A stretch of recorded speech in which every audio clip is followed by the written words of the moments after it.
Yeah. Okay, Yeah. nice. It's live now. I think we can start.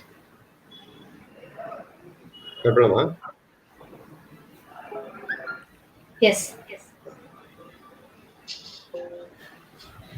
God, our loving Father, we come to you this hour asking for your blessing and help as we are gathered together. We pray for your guidance in the matters at hand and ask that you would clearly show us how to conduct this panel discussion with a spirit of wisdom, joy, and enthusiasm. Send down your spirit that he may lead us, that we may be guided, that we may wisely go through this session.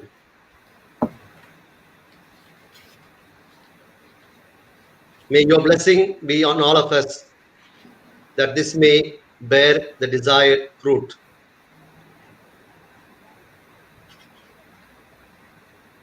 Amen.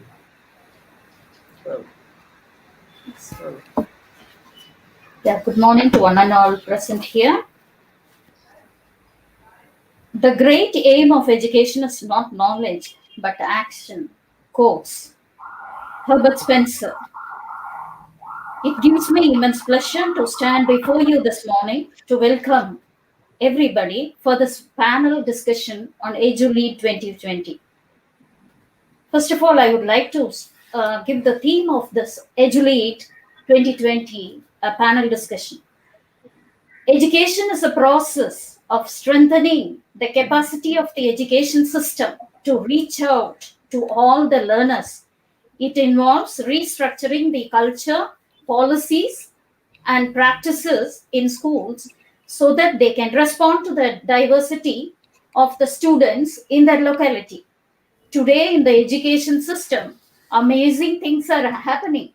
The global and the knowledge-based economy, with its infusion of digital technology and network, have created a new paradigm shift.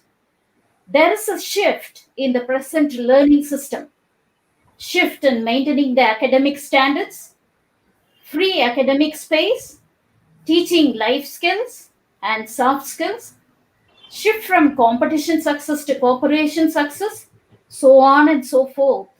Our education system should provide societal transformation, and education revolution has to take place.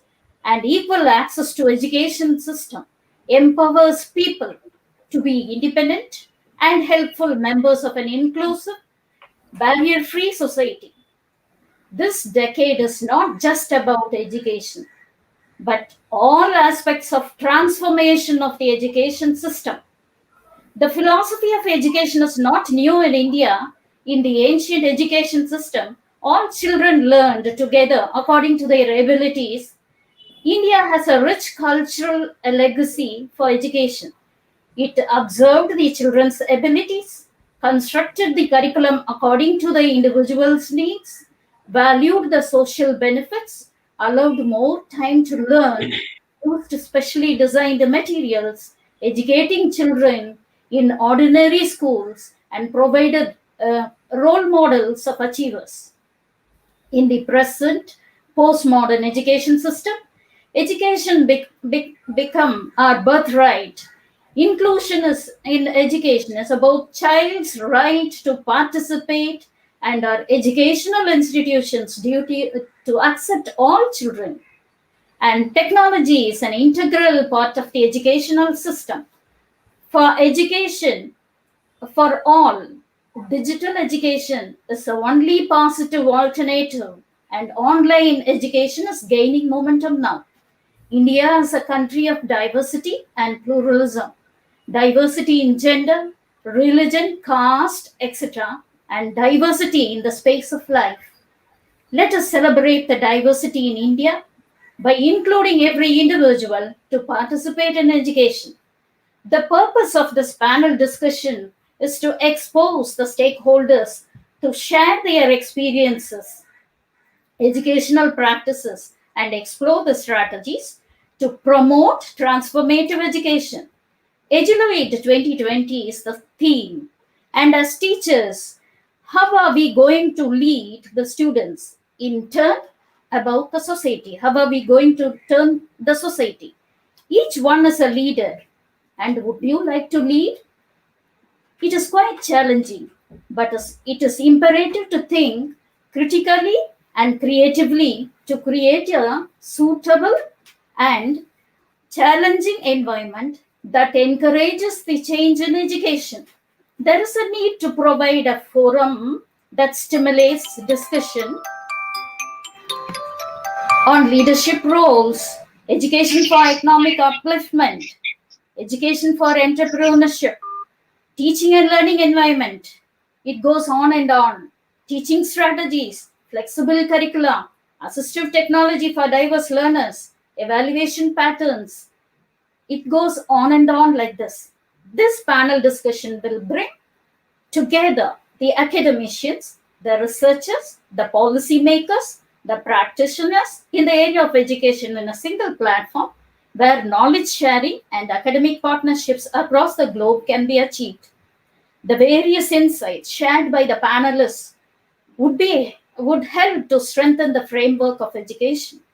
We hope that the discussions will provide a strong theoretical lens to implement the same with more vigor in all educational institutes and also motivate social science to undertake research studies in these areas. The Stella Matutians take this opportunity to thank all panel members and the participants who are eager to witness this enlightening discussions. The panelists are going to highlight their insights. I hope we have an interactive, inspiring, and igniting sessions. Now, coming to introducing the panelists, it gives me immense pleasure in welcoming Dr. Thelma, CEO, Shalom Academy, and guest faculty, and also retired professor of St.Christopher's College of Education. She is the guest faculty of Umayya Nursing College, and she has a rich experience of 30 years serving in Christopher's College of Education. She has been the member of the panel presentation on Symposium on Gender, ICT and Education conducted by the US Consulate General, Chennai, and Inter-Education in India. She was also the orator of the Kalaignar TV channel program on a debate on the theme, Who Contributes More on the Growth of the Child? She has been the resource person. She has a rich experience and she has been conducting various programs in the national and the international level. I welcome you, ma'am. Next, I would like to introduce Dr. Rajendran. Learning makes a man fit company for himself, says Anon. So I would like to introduce Dr. Rajendran, Assistant Professor, Department of Education, Delhi University. He has specialized in physics and his areas of interest are ICT in education, teacher education, and science education. He has a rich source of knowledge. He has presented and published various research articles. He has organized conference in the national and the international level. He is a very good expert, and I am happy to welcome you, sir. Welcome you, sir. Next is I would like to introduce Dr. Maria Anita, retired professor of Nirmala College. Her area of interest is geomorphology, GIS, and remote sensing. The great aim of education is not knowledge, but action. I could find the action within her, reading her rich experience. She is the expert of and chairperson and member of board of studies for various universities. She has been an expert, subject expert for the government school of Tamil Nadu textbooks from 9th standard to 12th standard. And she has been the reviewer, author, and she has been presenting and publishing a very good number of research papers, and she has been the doctoral committee member as well as the adjudicator of PhD thesis. And she is very active in curriculum development and modification, organized field trips, study tours, field surveys, and we are indeed happy to have you amongst us, ma'am. I welcome you. Next, I would like to introduce Dr. Thiyagu. We know him. He is a renowned educationist in the field of ICT, research methodology, statistics, and educational technology. He has rich experience of teaching in various educational organizations. He has published more than 75 articles in various national and international journals, also presented more than 125 papers. He has served as the resource person for various national and international seminars and workshops and conferences. A life without a passion has no solid foundation. Always remember where you started. Quotes of an educationist. So, even during the pandemic period, he is serving as a resource person to various national and international workshops, seminars, and conferences. I welcome you, sir. Next, I would like to welcome Reverend Father Maria Lewis. Father has been a great source of inspiration. Father served in the Don Bosco College of Education for the past 10 years. He has been serving, he was the founder principal. I could say he is the founder principal of Don Bosco College of Education and Research Institute, Dharmapuri. So how much work he would have did there, I really witnessed. He received gold medal in B.Ed from the University of Pondicherry. He is a writer and speaker. He writes articles in magazines on self-development and religion. He has authored books on educative systems of Don Bosco. He is the founder of the journal Don Bosco Journal of Educational Insights. And he is an innovative educator, conducted exhibition of teaching learning materials. And his area is more of value-based teaching learning. And he has been conducting exams without invigilators. One highlight I would like to quote to him is he has been having an honesty shop in his College of Education. It is a commendable service I could witness. Once again, I welcome you, Father. Once again, I thank you for accepting our invitation. Welcome you, Father.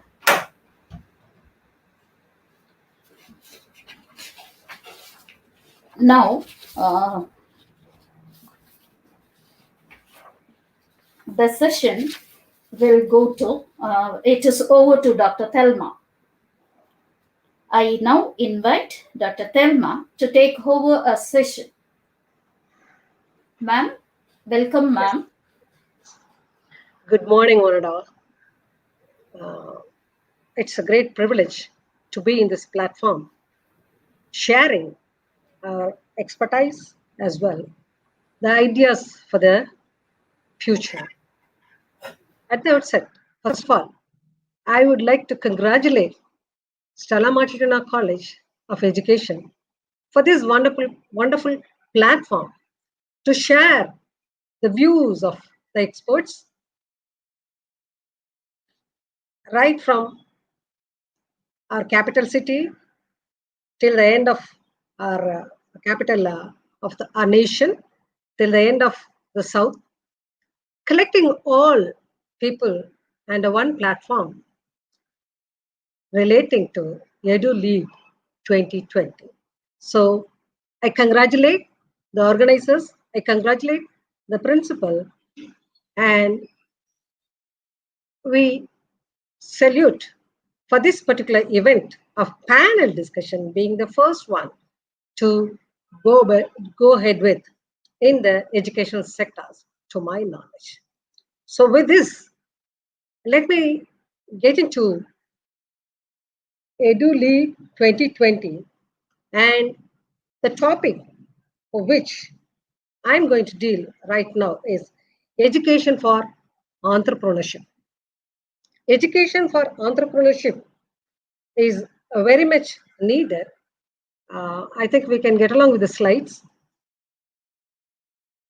Thiyagu sir, please go ahead with the slides.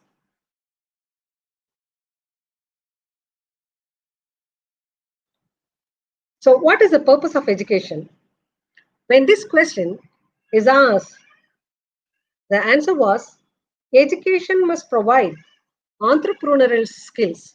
This was the answer from our past president, Dr. APJ Abdul Kalam. So the word entrepreneurship is always associated, to our knowledge, it is always associated with business, industry, and corporate sectors. It is a powerful tool to create jobs, to improve economy. What happens if the top level entrepreneurs and the company leaders' ideas and views are not properly understood by the subordinates who are not trained in entrepreneurial skills? If the workforce does not possess the ability to follow the work plan, the objectives of the organization will not be realized. So, what we are supposed to do? World Education Forum 2020 states human skills are equally important as technical skills to help students travel in the changing world. And if we look back to the wonders, it is be it the Pyramid of Giza or the Great Wall of China, without the human endeavor, without the participation of manpower being employed, it is very difficult to get those massive structures to be involved or we are enjoying right now. So, what an amount of skills would have been needed to very well, our World Economic Forum 2020 declares there is untapped talents to fill the gap in the emerging jobs. So it is in our hands where we miss to identify the talents from where we should start to infuse skills. So that is the greatest question before us. Are our students properly groomed to become the needed for workforce? Can they survive in the ever-changing society with their skills gained from the schools? So this is the biggest question.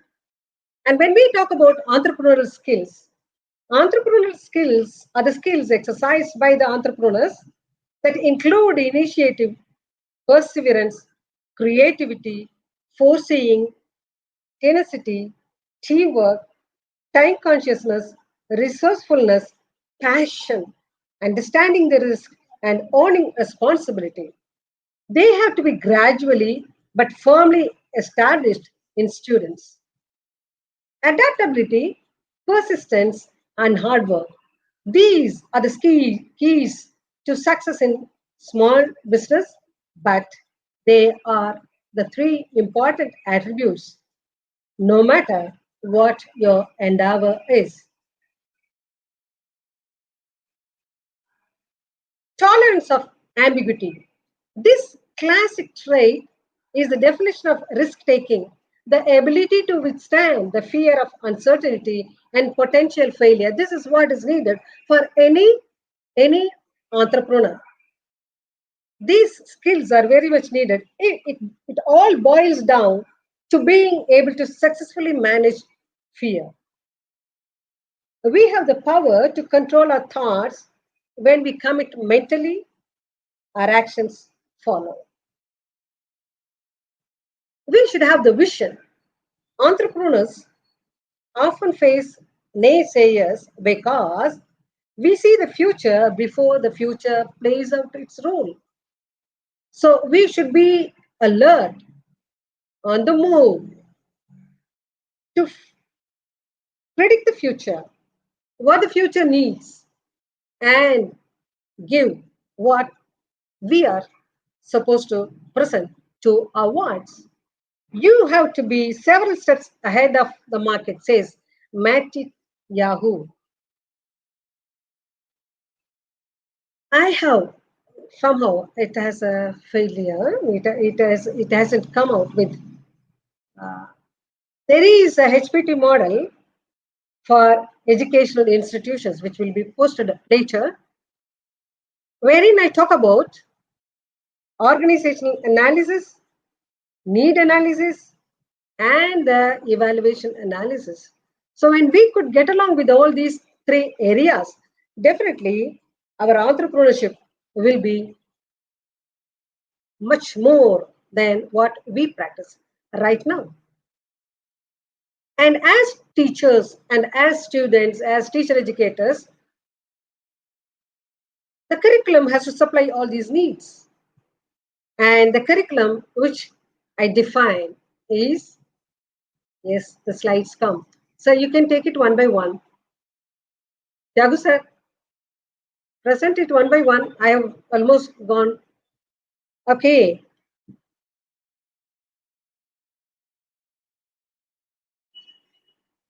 Okay, there should be some match between. Okay, curriculum. I have defined curriculum as, let me repeat, there are so many curriculums on the educational platform.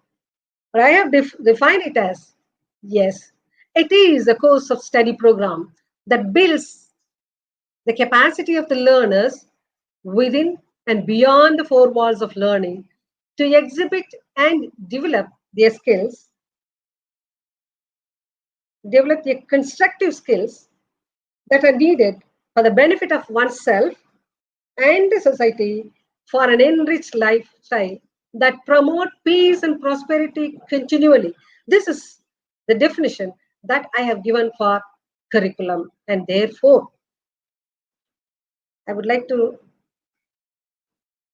And what do we say about the entrepreneurial skills? We have to imbibe in our students the skills that are needed. Somehow the egg is hatching, you know, it has to come out.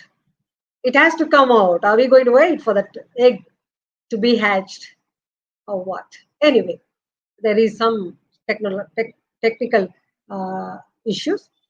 When you see the egg being hatched, it just comes out of its own. So this is what I used to say. When there is an egg can be broken in two ways. One from the outside and one from the inside. When it comes from the when outside, the egg gets spoiled or it goes to be consumed as an egg as it is. But when it is opened from the inside, a life begins. When the egg is opened from the inside, a life for so many begins. And that should be the attitude. Every one of the educators, as well the students, all that are learned, must have such an effort. Come out of your shell. Life within the shell. Come out with all your energy, with all your expertise to give new form to the world, to be helpful to the world. Right? So, with this, let me conclude that we have to provide necessary environment to our students, and that is what our responsibility is, to make entrepreneurs, to lead the nation, to lead the society, to lead our family, the society, and the nation. So with this, let me conclude that everybody is going to be the entrepreneur because even the very birth or not only students of science, but everybody knows how competent we were when we were born. Amidst all the eggs we were able to achieve, and that is the potential, that is the energy every human is embedded with. But somehow in the course of our uh, growth, we lack something somewhere. Are we able to retrieve those skills that made us to get into a good form of a human being? Shall we revive that again and exhibit that into the educational sectors? And if that is going to be for everybody, the same spirit that we have come out to the world with all our might, with all our energy, and yes, the future is going to be a wonderful arena for everybody to live on. So, with this, let me conclude congratulating and thanking Stella Matutina College of Education for giving me the opportunity. Thank you, one and all.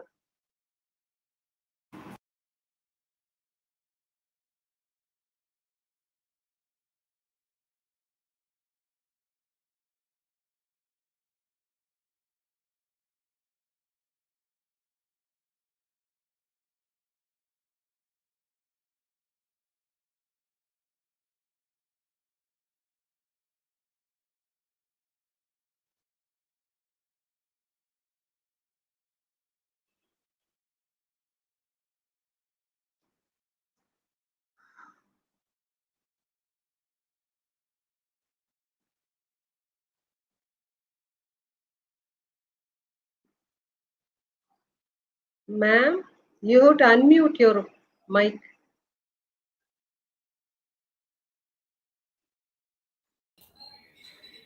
Ma'am, that was an excellent presentation. I have a question for you. Since you're talking about education and entrepreneurship, sure, I would like to know what kind of jobs in future going to be. You are talking about life skills, entrepreneurial skills, etc. So I would like to hear from you, ma'am. Ma'am, I would like to say one thing. Yeah.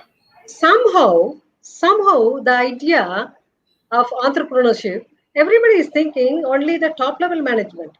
Let me tell you repeatedly that when the top level management is having all wonderful thoughts and plans and everything, unless the lower level management is able to uh, execute it properly, like how it was conceived by the top heads, it will not go match. It will not match with that, and it will not get along with the proper processing of any company for that matter, be it an industry or a company. So the entrepreneurial skills is a basic skill, I would say. It is the basic skills needed for every human beings to carry themselves, to conduct themselves in whichever arena they are dealing with. So it's not necessarily you need to be the top level person. You can be the bottom level person also to understand the concept and execute it accordingly. So this way, every individual has to have entrepreneurial skills. So it Okay. would be better even if we have it in the school level. That's what I would Yeah. like to say. So I have one more question for you. How is Yes, present day schooling going to prepare for the skills? How will yes, they they prepare? definitely yes. The thing is, they are having mm, really our educational system is really good in my opinion. And you and I were brought up only with that system of education. But somehow now it is all oriented towards what I would say uh, examination oriented, and therefore the skills that and I received during our schooling system, it I don't know, I don't say that it got faded away, but I would definitely say that some more concentration is given to some other area by the parents as well, the educators. because there are mushroom growth of educational institutions, and they want to come out with the paper marks, the marks in their grade sheets. So they tune the students for educational purposes, not entrepreneurial purposes. If only they are going to do entrepreneurial skills included in the school level, definitely they are going to be very, because our manpower is so great. And if only we are going to do with that, definitely we can achieve a lot. Yeah. Have I answered your question, ma'am? Yes, sure. The present system is also nearing to that. I think so. Yes. We have Yes. we have a positive expectation of things which is going on right now. Thank you, Mom, for your excellent presentation. Thank you. Now I would like to request Dr. Rajendran to present his insights. Dr. Rajendran, please.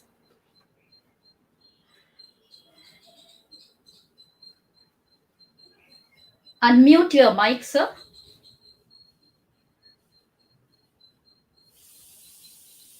One announcement for the participants. If you have any questions, you can post it in the chat box.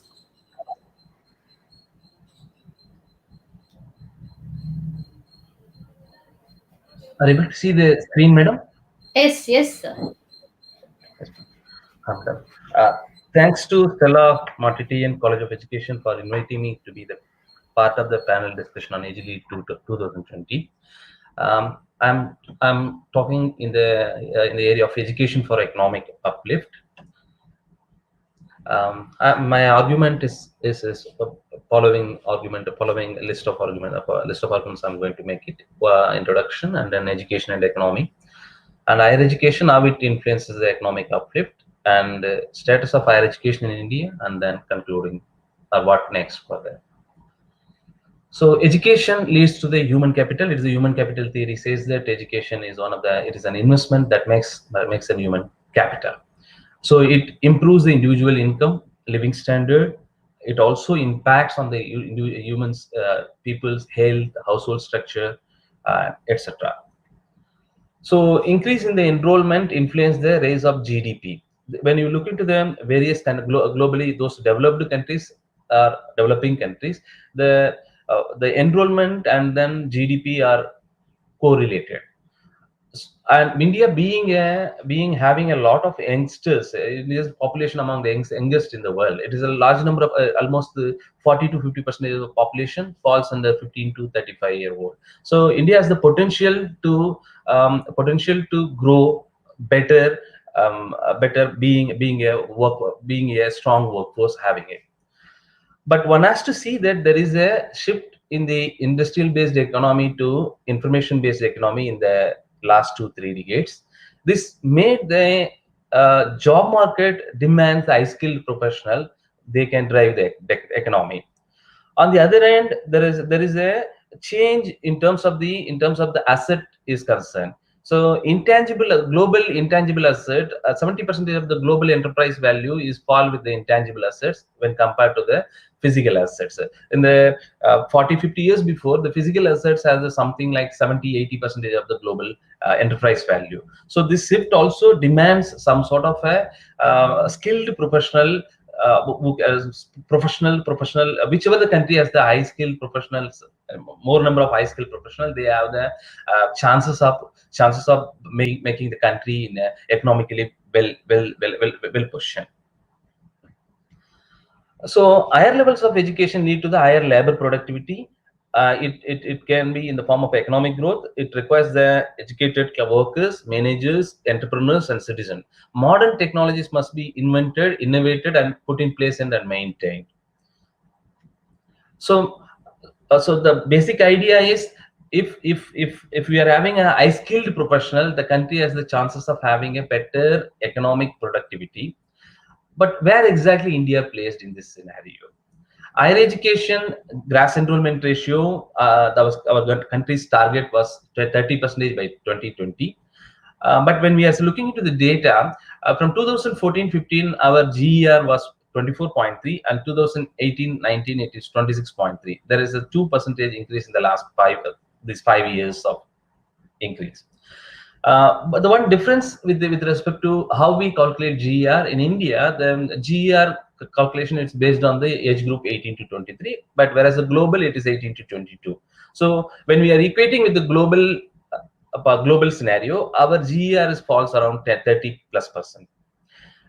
However, our GER is far less than when compared to the global average of 36.7. So higher education, when we classification, when you look into some common classification, if it is the less than 50% of the GER, only it means the only privileged have an access to the higher education. If it is a 15 to 50% of higher educational access, then one can say that the country is in the massification of higher education.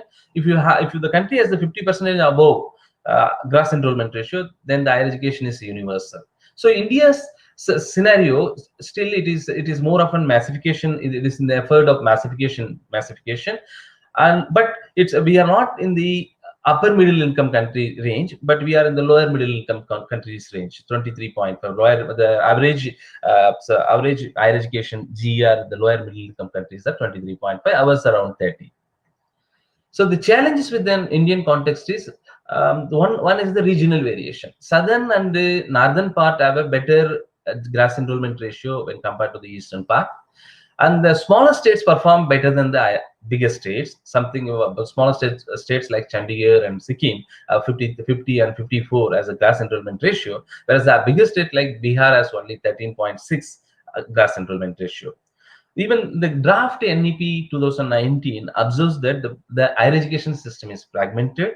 Only 20% of colleges, it's the number of students in the colleges, 20% students in the colleges, 20% of colleges have only less than 100 students, and around 50%, 43%, 44% of colleges have only 100 to 500 students, and 16% have 500 to 1,000 students. 12% have 1,000 to 2,000 students, and one could see that 8% of students are about 2,000 students in a particular college.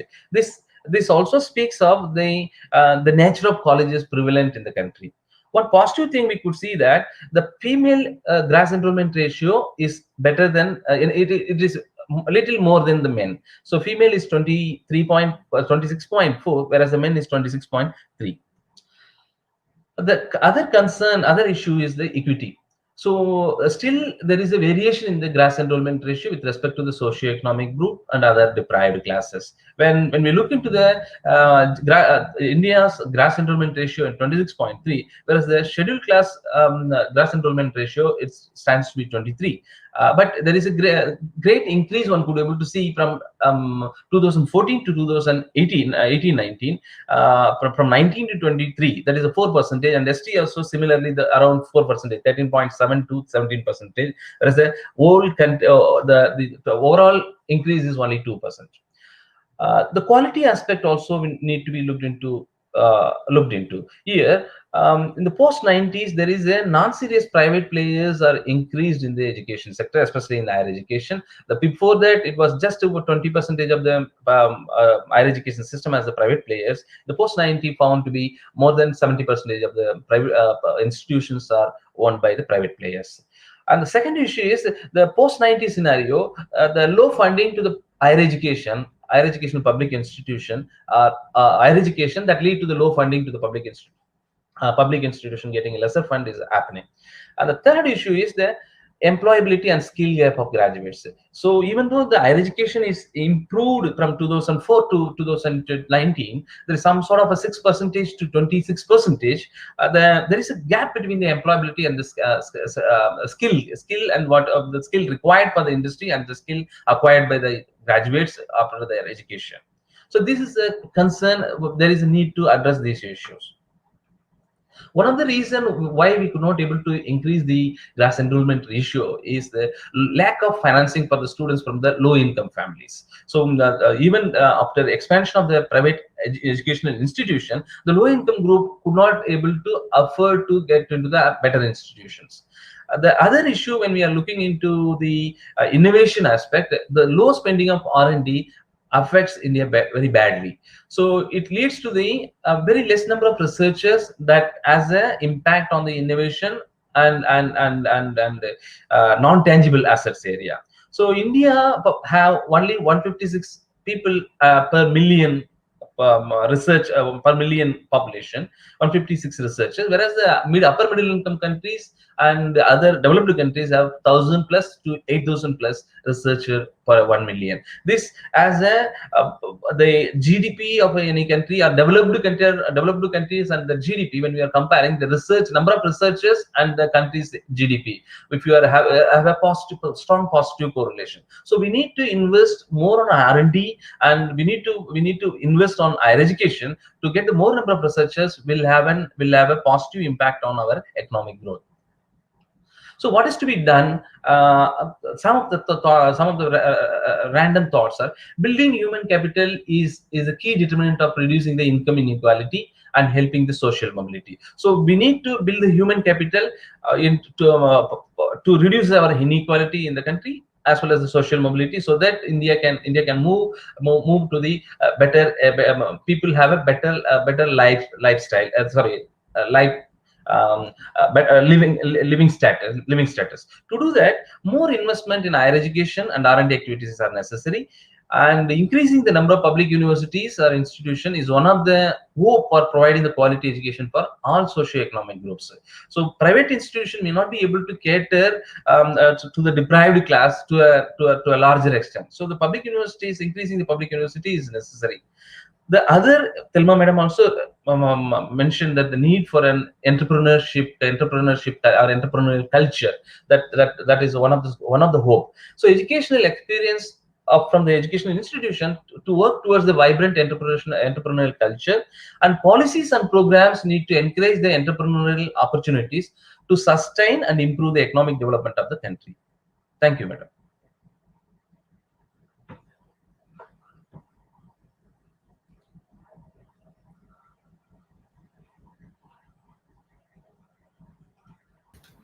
That was an excellent presentation, sir. I have some questions for you. I would like to know, they say that education is both consumption and investment.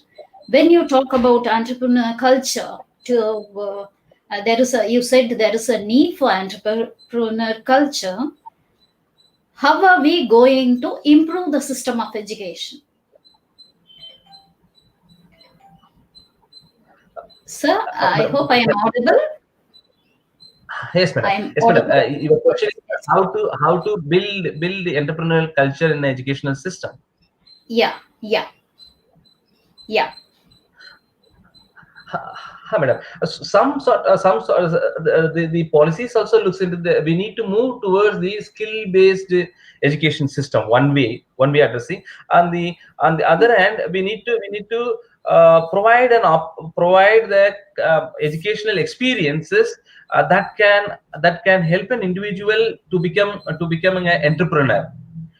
Okay. So our education system need to be more open-ended instead of a particular content based to problem based with the whatever existing problem, how we are going to address those problems. So we require to change from the pedagogical point of view to pedagogical orientation also required to change. Also we need to have take the real life issues as a part of the curricular content. If we are trying to do that, gradually we'll be in a position to people, those learners will be able to move towards solving the problem and then get the skills required to be for the future society. That's good, sir. I have one more question. You said about quality. So what is quality according to you? Quality in education? Because we are concerned with the education, economic upliftment. Right. So, very good and then very difficult question. Quality, different people define it differently. Yeah. I see that quality education is supposed to provide an individual, provide as a learner they need to get the kind of an education that can provide the world of they will be able to meet the world of work in a they're better prepared for that. One. Yeah. The other end, they also need to provide them an understanding about the society they are living in, and then to make change within the society. Yeah. So the parameters need to be keep including things, so that it need to be the overall development of the country, instead of an individual specific growth need to be undermined, instead of the overall development of the country how the institution can cater to it. Okay. If that need to be focused upon. Okay. Maybe So, infrastructure is one end. Infrastructure okay. is one end, but beyond that, it is a culture of how we look at the issues need to be developed, madam. It is not a easy question. I am already said it is not an easy question. It is a ready-made solution nahi hai. But required constantly we need to reinvent ourselves. Sure, sir.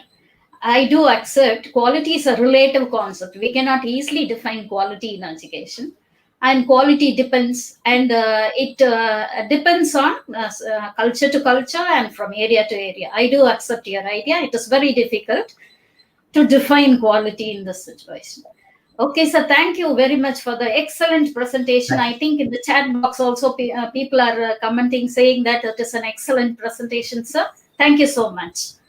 Thank you. So next I would like to invite Dr. Maria Anita. Be so good, they can't ignore you. Madam, be so good, they can't ignore you, says Thank you. Stephen Martin. So I think you're going to start with where we are and what we are going to do. We are eagerly waiting for your presentation.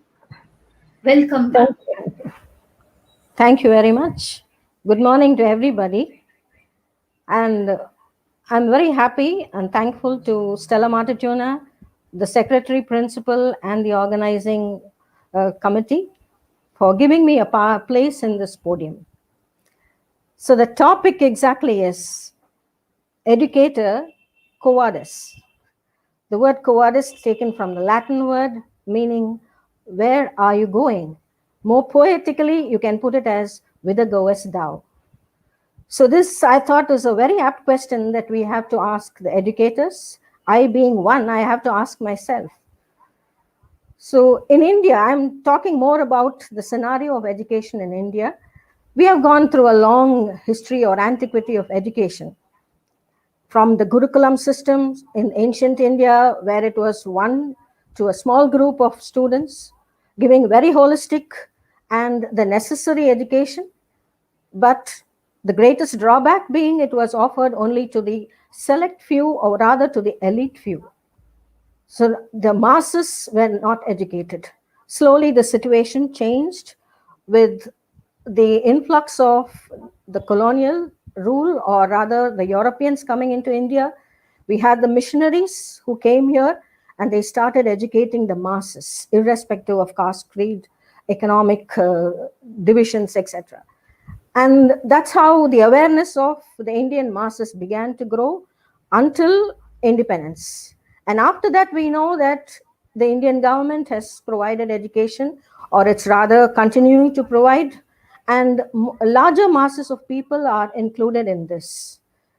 I don't know whether it's surprising or whether it looks like it was actually planned, that this EduLead comes in the wake of the passing of the National Education Policy 2020 a few days ago.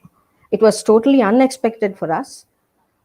But I have not gone through this, and I don't know how this will be viable, how far it will be viable.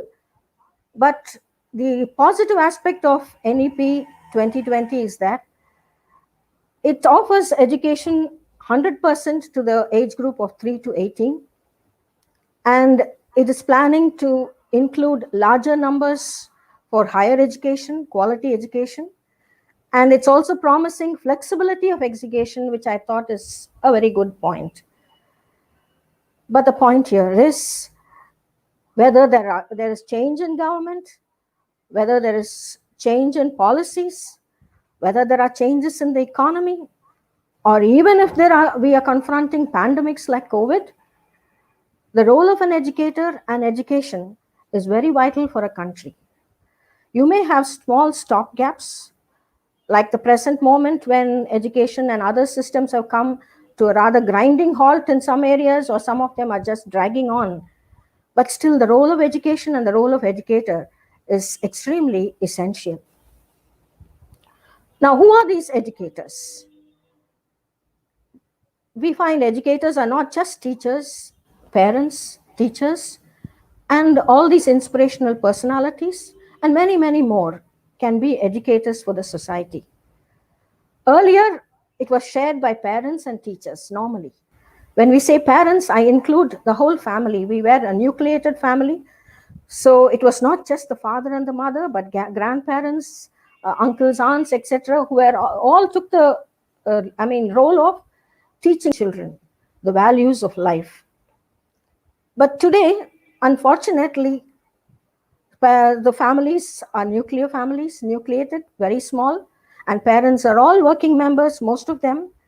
And so there is a shift in this role, because parents have become more like caregivers, providers of all the ever-increasing needs of students, and they are also become friends of the students. That's how many parents acknowledge themselves. They say we are more of friends than parents, without realizing that the children have enough friends. They can make more and more friends. Friends are available all around them, but they have only one set of parents. So the role of a parent is very, very essential in molding and grooming a child's values and life. So as this change is happening, we find that the shift is moving on, the load is moving on to the teachers. So they are carrying a heavier load. But teachers should never think that this is a heavy load or a labor that is on their shoulders, for this is their call. And that is why teaching is called as a noble profession, because you are not just in charge of developing the IQ of a student, of giving sound knowledge, but you are there to actually give them a holistic learning, develop their emotional quotient, that is, give them an emotional balance, so that over a period of time, you will have a social balance in society. So this is a role, a basic role of teachers. And this role is today becoming more and more heavier for a teacher. Today, when you see the situation in this world, we find that the economy generally, we are moved in after independence, we are moved in from lower incomes to better incomes, better standard of life. The economy has developed so much, and everything is affordable, available. Quality of education has really improved. So many of the institutions are offering it at par with the global standards. There is so much happening. But at the same time, if you look at the scenario of our country today, we find that sadly, corruption and crime rates have increased tremendously. So we have all kinds of crimes. Just a moment, I'd like to.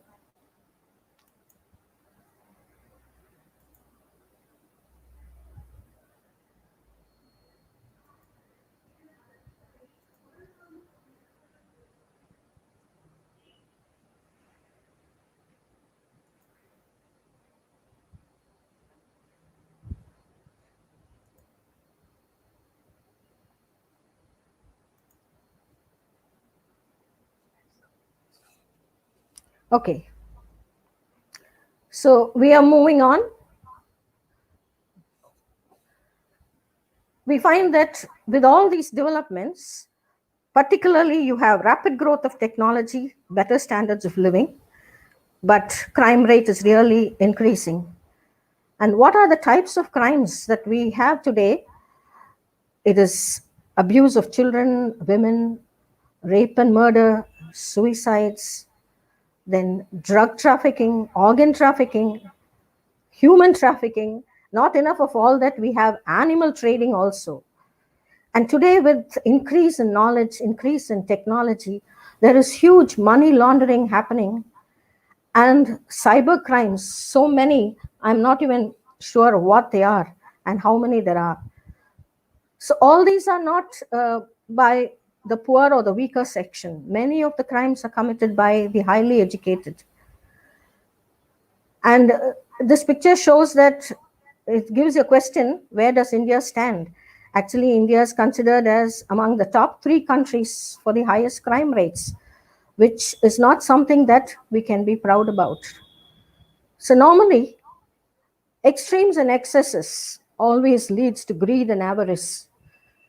And these characters are very detrimental for an individual as well as for a society. For a society, moderation is very essential. It gives you a very peaceful and healthy life. But moderation can cause a setback in a society. It can just cause layback of the mind. So for one-to-one interaction, moderation is fine. But for an individual, it should always be accompanied by a pursuit towards excellence of self and a rejoicing in the success of others. I want to underline that because this is slowly becoming a lost character, rejoicing in the success of the others. So now, the question is, why is all these happening? Why are they happening, all these crimes, etc.? Why are they happening? Because technology, they say, can provide you everything. But why isn't it providing the most essential? Isn't it available in Amazon or Flipkart, or don't Swiggy and what is that, Uber? Don't they deliver it to your doorstep? Surely it should be available in all those Phoenix malls or somewhere. No, it's not available anywhere because quality of life and sensitivity of life exists only inside the heart and mind of individuals, particularly the caregivers of society, that is parents and teachers. So today's education has a lot of knowledge imparting, sometimes very sound, sometimes not too sound. It has more than its share of technology, but what is essential for life, for a society building, is not there. So it's not just the society to blame.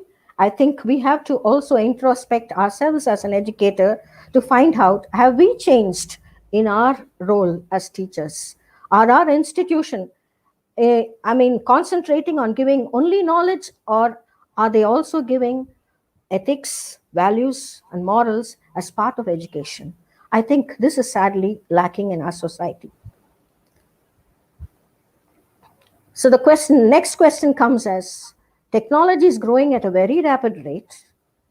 Yes, it can do a number of things. It's fast replacing everything, they say. So I think I have to agree with that. Yes, technology is fast replacing everything. So it's only the thing that is being replaced, not the human mind or heart or soul. It cannot replace that. Can it replace a teacher? And next, the whole society now is thinking, when there is so much of knowledge at just the tap of a button, our teachers really need it in our classrooms. There is enough knowledge through the computers, so many other methods. So why do we need teachers? We can carry on without them. So really, in education, is knowledge education, knowledge imparting, very essential?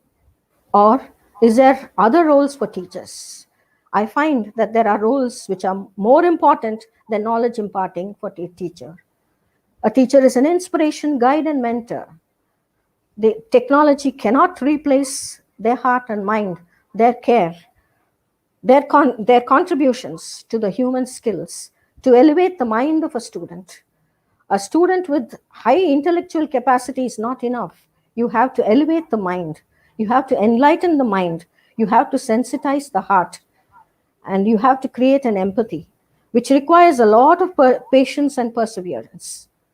It needs a human touch. So this picture is wonderful because it may show a very poor background, but a very rich contribution from one to another.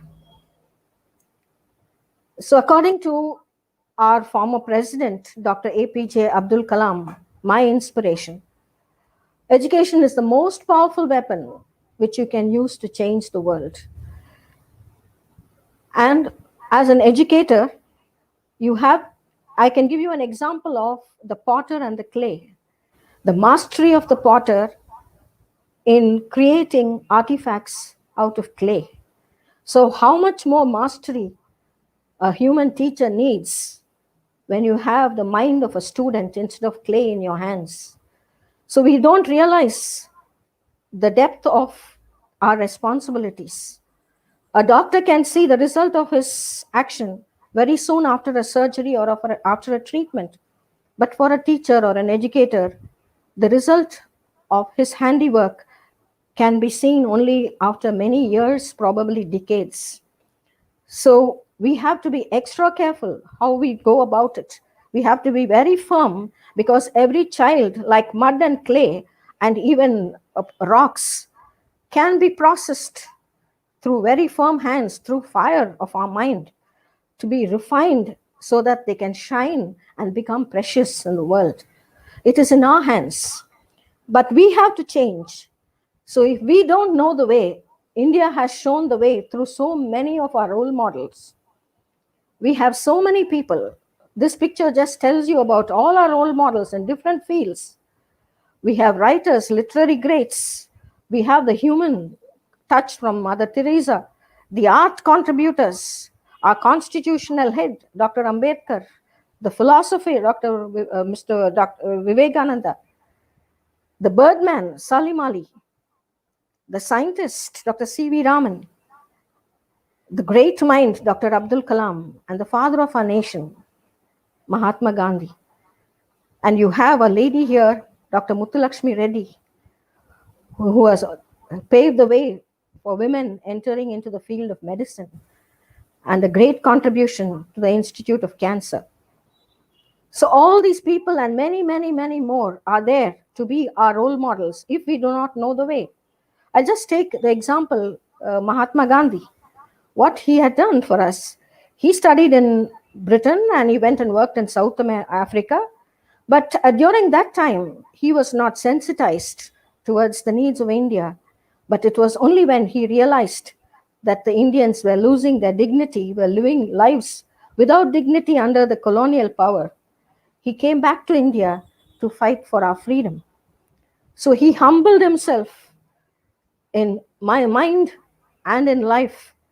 And as a man, even without a shirt on his back, he had the power to lead the whole of India through a very long course of the freedom struggle, which was like the birth pangs that we went through, a long period of birth pangs. And finally, he delivered India at midnight, an independent India, through a normal delivery of Satyagraha, which otherwise at that time, any other leader or anyone else from any other country would have definitely resorted to a cesarean section of weapons, arms, ammunitions, atom bombs, nuclear weapons, and so on. It was a great endeavor that no one has ever done until today in the world. No leader has ever done this, and he's a great educator that we can follow. We also have our great Dr. Abdul Kalam. So, as an educator, as a teacher, as a scientist, as a person who had received 40 doctorates from different parts of the world, he has contributed much to this country. It did not come in a day. He had a humble beginning and he worked hard. And he has always acknowledged the role of his teachers in the formation of his life.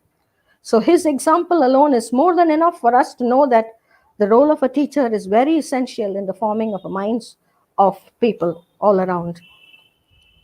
So according to him, he has made great travels, which has made him what he is. He made the longest journey, that is the space journey outside, through his space programs. But he also made a longer journey inward, which gave him the insight to live the life that he lived and to contribute in his books, such as Ignited Thoughts, Guiding Spirits, etc., which are really words of wisdom that not only Indians, but the whole world needs. So these great people have contributed so much. And now when the question is there a need for a teacher? Definitely the answer is yes. not to impart education. I think that even in the future, we may become redundant, but definitely to form the minds of people. And a teacher in a classroom is extremely essential. And we have to see that we are essential. It depends on us. But we have to bring the change by changing ourselves first. A teacher should be in such that if your absence does not affect the life of your students, then your presence has no meaning in it. If you are a teacher whose absence does not affect the life of a student, then it's better that you are not a teacher anymore. But if each teacher makes an attempt to really care, mold, and sensitize the students, then their presence has great meaning in the life of people. Never doubt that a small group of thoughtful, committed citizens can change the world. Indeed, it's the only thing that ever has, according to Margaret Mead. So you can be the change. And even if you cannot change the world, you can change yourself. And you can also change the people that you meet and the students that you teach. Definitely. All these great leaders have left wonderful footprints for us to follow. So each one of us is called to leave our own footprints on the mind of students. According to Swami Vivekananda, he says, a student's mind is like fresh cement. Be careful what you drop, for you leave a lasting impression. So you leave your footprints, but educator, cowardice, mind where you're going. So if you're going to be caught in the quagmire of entertainment, media, and unwanted technologies, it is like a quagmire or a bog. You can be sucked inside. You cannot leave your footprint. If you are a person who's going to get into many troubles instead of concentrating on your student, then you will always be trying to swim out of it. You cannot leave your footprint. If you take too many endowments, and if you are exhausted by the many activities you are doing, you may have to drag your feet. You can never leave your footprint. And above all, if you are a person who believes in shortcuts, which the world should not follow, you want to make a fast buck, you want to reach the top, then you can really fly high. Maybe you can really reach the top or the pinnacle. But alas, you have not left your footprint behind. So, educator, watch where you're going and savor every step of yours. Thank you for the opportunity given.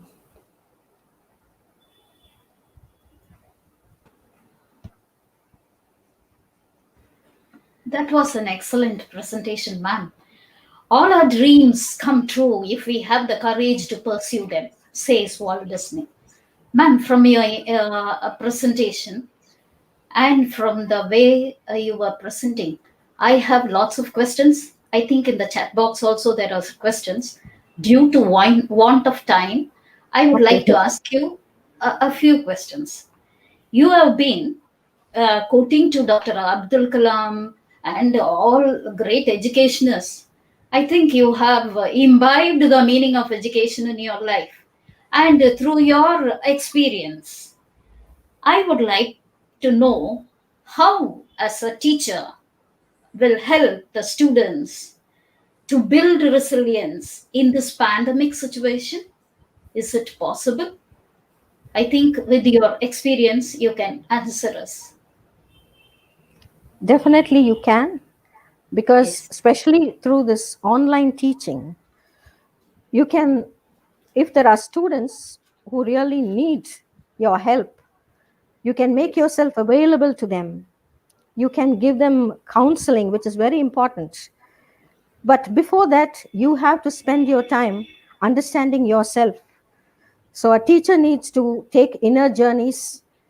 You have to think, rethink, refine yourself. Only then you can give.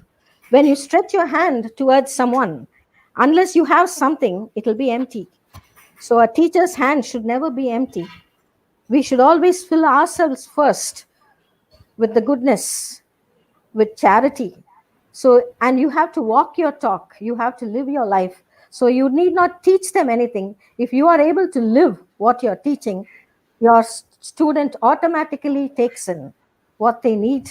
You can always network with your institutions or with more philanthropists who are waiting to help society, and with their help you can reach out to a number of students, not just during the pandemic, even beyond to 2020. I don't know if I have satisfied your Yes, yes, yes. question. Ma'am, I have one more question. Yes, excellent, ma'am. I am getting messages from the chat box saying excellent presentation and thought-provoking presentation, etc. Thank Just you. one more question for you. This is from the chat box. What does the pandemic teach us in the field of knowledge seeking and implementing? The pandemic actually tells us that all these years we have been running behind a number of things that we thought were very important. Exactly, But ma'am. but in the pandemic, we realized that it's not the lesser developed or the more developed countries like America or India. There is no difference. When it strikes you, it strikes you, and you have to save yourself. So this pandemic teaches us that it is the heart, the mind, the soul, that is live and let live, help where you can, be obedient to instructions given. So we have Yeah. all failed to obey. When a government tells you something, whether it is good or bad, we need to obey. So when we as teachers learn to obey, automatically we are setting the role for our children to obey us.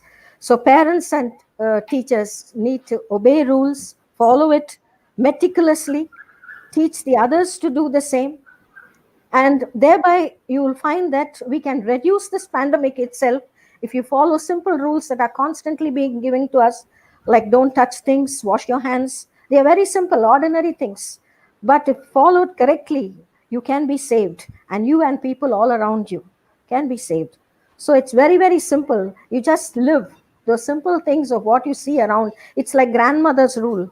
Our joint family used to teach us to obey, to follow the rules, to respect elders, and to give. So this is something that we have to follow, not just during the pandemic. We have to teach our children to follow. It's become a forgotten thing at present. Yeah. Thank you. Thank you. Thank you so much, ma'am. It was an excellent presentation. Thank Thank you. you. I would like to call upon Dr. Thiyagu for his sharing his insights. A life without a passion has no solid foundation. Always remember why you started. I would just like to repeat and over to Dr. Thiyagu. Yes, sir, please. Yes, ma'am. Thank you so much, ma'am. So I've started my presentation with the past questions already Maria highlighted. We are moving to the Life 2.0. So we have to divide the 2020 into two. One is called before the COVID and after the COVID. Now we are in the Life 2.0, second version of our life we are facing. We doesn't know when the lockdown is be over. So we are in the lockdown 7.0. So whether it may go to the 8.0 or 10.0, then we cannot be predicted. Still, we are thinking about the classroom practice. Apparently, we have to think about the normal life, how we are going with this. See, our new normal life is nothing but our life 2.0. It may goes with this kind of small gadgets like face mask, hand sanitizer, as well as tissue paper.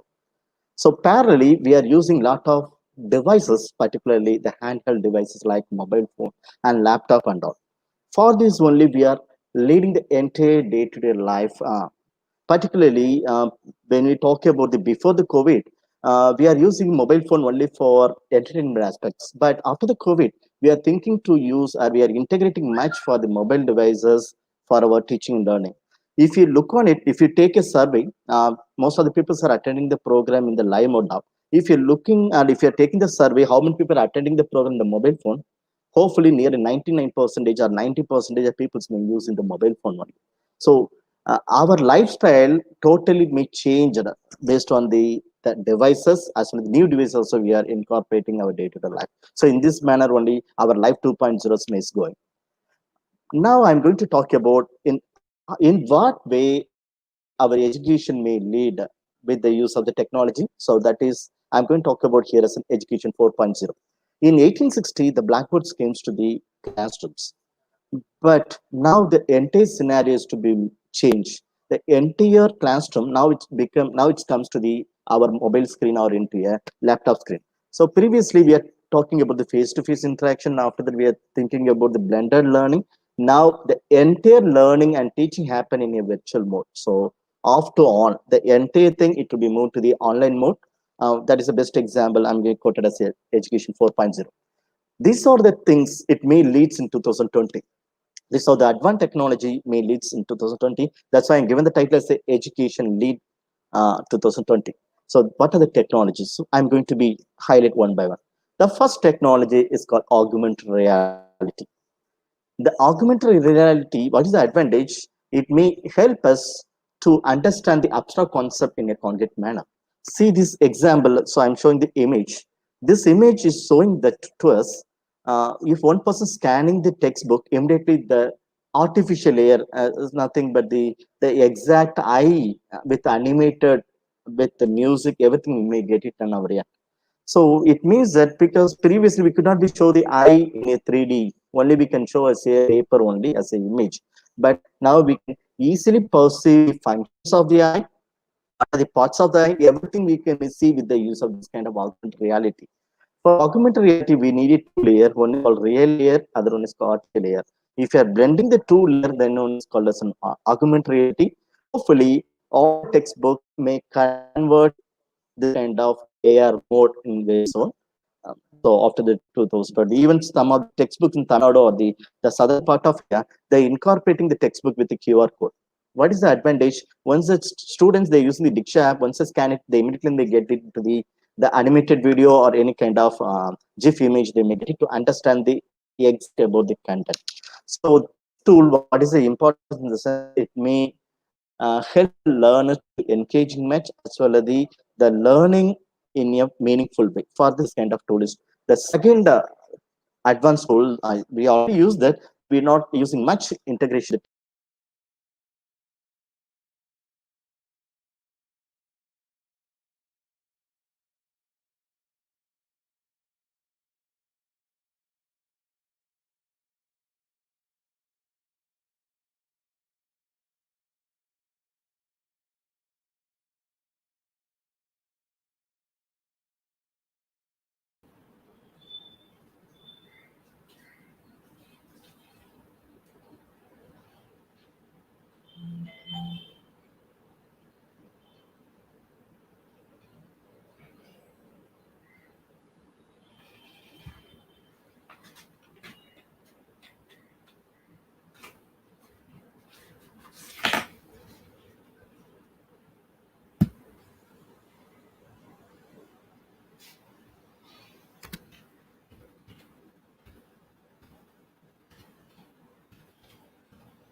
Please kindly, yeah. Sorry, sometimes again screen happens frequent times like this. Yeah. So now I'm it may making a big impact in higher education very soon because the people's may exact the concepts clarity with the use of this kind of virtual reality. The next thing, virtual lab. What is virtual lab? The virtual lab is giving the much impact in the all of you. My voice,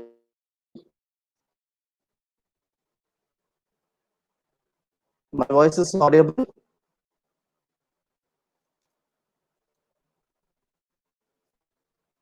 Sir, is it okay now? Is it now?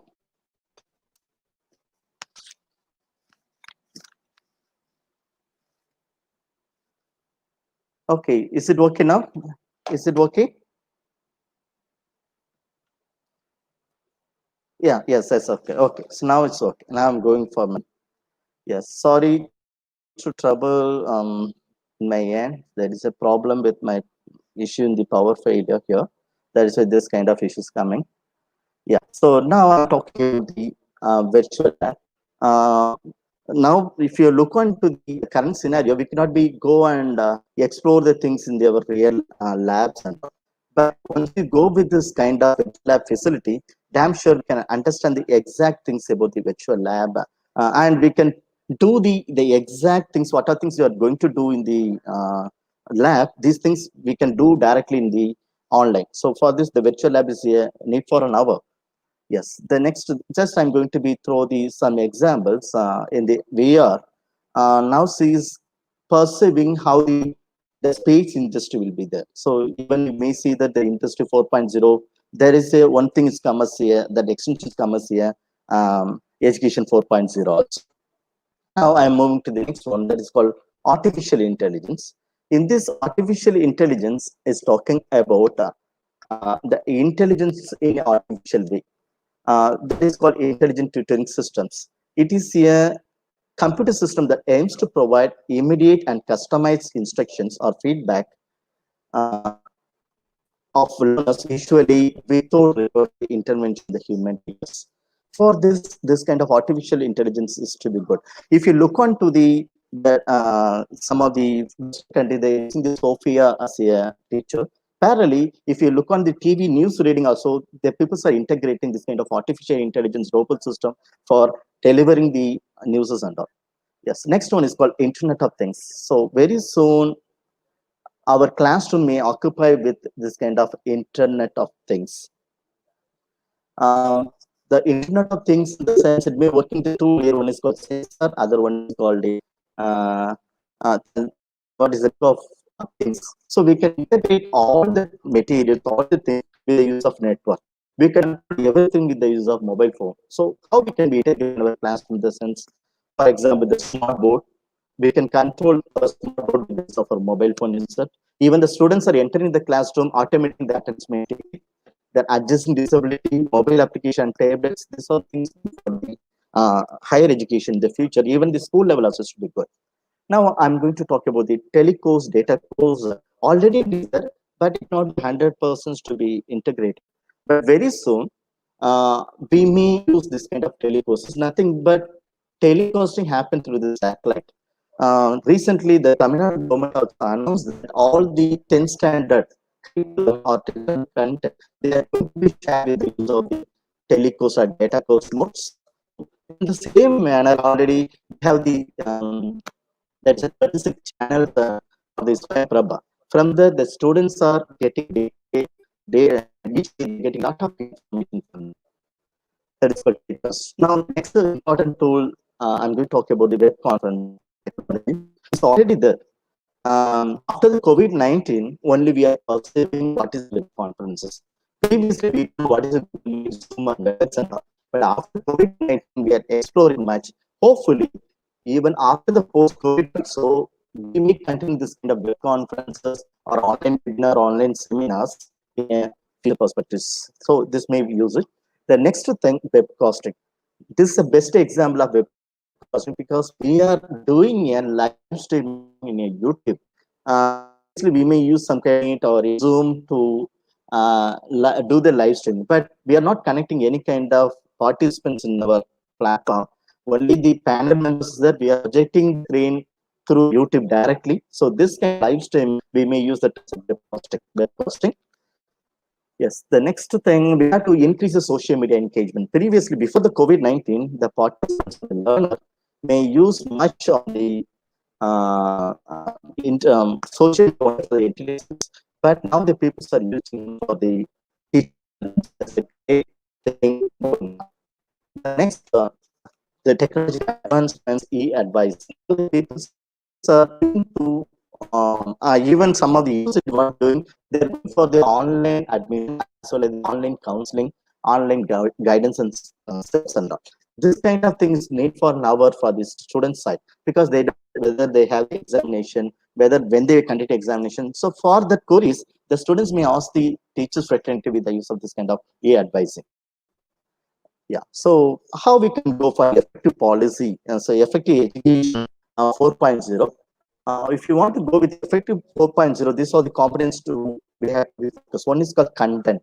Whenever you're developing a content, don't make it big content, particularly e-content. We have to go with a smaller modular approach, interactive richness content, and that content should be available in a online mode. That really mode you can go with this. So don't make it a big video. Instead of that, we can divide a small video content and post it in the online. So the best example, if you look on the Coursera edX, we may see this one. The Coursera and edX, the video is very small, 8 minutes or 5 seconds, that much only. So that kind of videos we need. The next is called interaction. When you go for online, the interaction is very less. Particularly when the teacher may teach the lessons, he may teach nearly 1 hour. He don't have space for the learners to interact with us. But we have to modify this kind of interaction thing 4.0. It will be goes in a synchronous mode, like face to face, but in a virtual mode may going. And richness of interaction. We have to integrate video, audio, text, this kind of thing we have to integrate and provide a stimulus. While you're presenting, we can conduct some kind of small poll or discussion question or case study. We can go with this. So because most of the online platform, they very lack in the interactions. The next one is called independent of learning, because all the online tools is focusing on the independent learning, but the assessment wise to be questionable. So that is why we have to think about the new independent learning. We are giving the content in a specific people or a individual instruction we are providing. But for assessing purpose, we can use some kind of portfolio techniques, or we can collect that student's credential with the use of some repository. Then immediately we have to provide the feedback. We have to check the monitoring of the progress frequently. And finally, the assessment. So two more things. The one more thing is called assessment. The biggest problem in the online, the assessment, no, we are going with only the one-word questions, objective only. So it's not an issue. But the problem, conducting the last examination, only the end only taking for the percentage. If you look at the Coursera edX platform, they are not conducting any last examinations. They are providing some kind of continuous assessment element in each model. Once you finish the each model with assignment task, you may get the scores. So we can provide each model some kind of percentage. From the percentage summation, we can give us the results. So don't focus on the examination based. We can look on the coursework, project output, or a peer group evaluation, self-assessment based. We have to go for the next assessment strategy. Then automatic feedback is to be need for an hour. Then one more thing, suppose the students are submitted assignment automatically, electronically, it may be check the plagiarism with the use of Turnitin software. Normally we are checking by our end, but if the platform, some kind of virtual learning platform will help us to be checked parallelly, then it's to be good. One more thing, the student support. For the student support, we have to incorporate this kind of education 4.0 things in our class. This is called AI tutor. Artificial intelligent tutor is nothing but robot or some kind of mechanism we can be look on it. This kind of AI tutor. The e-advice. So electronic advice is need for an hour. This kind of components, it leads the education 4.0 in a wonderful way. Then we are still pedagogy, tutoragogy, andragogy, and now the need for an hour is for cybergogy. Think about in what way we have to design the curriculum to transact this cybergogy. So what is this cybergogy? The teaching learning happen in a virtual mode, that is called the cybergogy world. So we have to think on this one. And next thing, we have to incorporate the gamifications, the strategy. So this was a new pedagogical input. The biggest problem when you go for online teaching, the problem with this only the limited encouragement is there when you're going for online teaching. But if you are incorporating this kind of gamification layer, damn sure the classrooms should be more full, but in the online mode. Now we are thinking about the move to move. Previously, we are talking about massive online open online course only, but now it's moving to the program, massive open online programs. So see, the recently IIT, they develop a separate online programs, massive online open programs for data analysis. Very soon, the programs, UG program, PG programs may come in totally in online. These are the tools good for the virtual meeting, then conferencing. These are tools is for live streaming. So now we are using a live streaming like Facebook Live, YouTube Live, but with the use of StreamYard, we are going with this kind of live streaming. Then digital content. If you want to develop a digital content in the education 4.0, we have to do this tool. Studio, AirPods, FreeCam, Screen and Greenshot. And the learning management systems is extremely important. If you want to give the information, share your idea, or share your thoughts, or parallel you want to assess the students, you can use this kind of LMS systems. If you want to make the classroom in interactive mode, we have to depend on this kind of tools. Meeting Pulse, WebEx, Slido, WooClap, and all. Then the best problem with when you go for Google Meet, only we don't have the whiteboard. But if you are using the third-party tool, it may help them people to be go further. This is for the assessment tool for checking the students' progress. Now I'm going to only 2 slides be over. What is Education 4.0? Education 4.0 is talking about anywhere, anytime learning. The learning should be personalized, individual instruction based, flexible delivery. We can be change the delivery mode at any time. Peers and mentors mode. Why, where, not, what, how. So that kind of questions you may get the answer in the Education 4.0. And practical application based. Most of the things the students cannot be write the examination, but based on the project, based on the modular output, only we are providing the marks to the students. The student ownership is to match. The final one is really important. Education 4.0 emphasize not an examination, it will be emphasize the evaluations. These are the 4 dimensions while you look onto the Education 4.0. One is called Teaching 4.0, Learning 4.0, Research 4.0, and Service 4.0. The Teaching 4.0 is talking about MOOC, MOOPA. This is where the futures may going, and wearable assisted technologies. Previously, when the elders may comes, we may remove the hats and give the respect to them. But nowadays, if any elders is coming, we are removing your headphone or earphone, we are giving the respect to them. So day-to-day life, we are going with a lot of wearable technology. So hopefully, our devices may teach much with the so we couldn't predict which kind of device may comes in future. The next, the learning aspect, the gamification, blended learning is to be a very powerful answer for the learning 4.0. And if you go with the research 4.0, we have to think about the open innovation idea to get it from the different people, revolutionary innovation and innovation cycle also we have to look on it. The innovation cycle in the sense the cycle may rotate it, it's not be never end. The research progress going in a circular manner. Then the service 4.0 for the student side, it should be university as a platform. We have to think that education, we have to give us a service. So this is the 4 dimension. It goes to the future in education 4.0. Then finally, I summarize with this one. As a teacher, it's a 21st century teachers. We must to develop these 3. One is and thing we have to be or to be engage our DQ. Then we may be great teachers in the future learners also. So I request you all to develop these 3 Qs. Then I had to share this much acknowledgement of first. I thanks to the Alma ma'am to provide such a wonderful opportunity, and thanks to all the panel members also. The only the things in between there is a problem power failure, that is why my screen is not visible. So for that I am asking. Thank you all. Jai Bharat. If you have any queries, you can ask me. Thank you so much, sir, for your excellent presentation. There are too many questions in the chat box, and due to the want of time, only 2 questions for you. Okay, one is what kind of teacher preparation is required to cope up with the technology of teaching and learning? Yeah, so that is the answer. Teacher preparations, that's a one word answer to TPAC. We have to develop the technological knowledge, pedagogical knowledge, content knowledge, as well as we must know how to integrate these 3 things.